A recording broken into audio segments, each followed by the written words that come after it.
As we look back. As we look back. Okay, sige. A big round of applause, please, for you, ma'am. As we look back.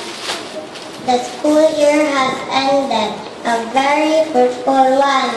The best we have attended, a year of work and fun. We met so many friends who came from near and far.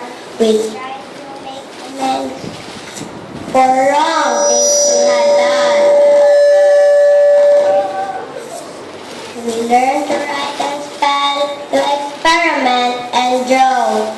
Subtract, divide, well, read that of long ago. But now summer has begun, vacation days are here. We can visit the farm, play games and have much fun. We can fly our kite and swim in the seas.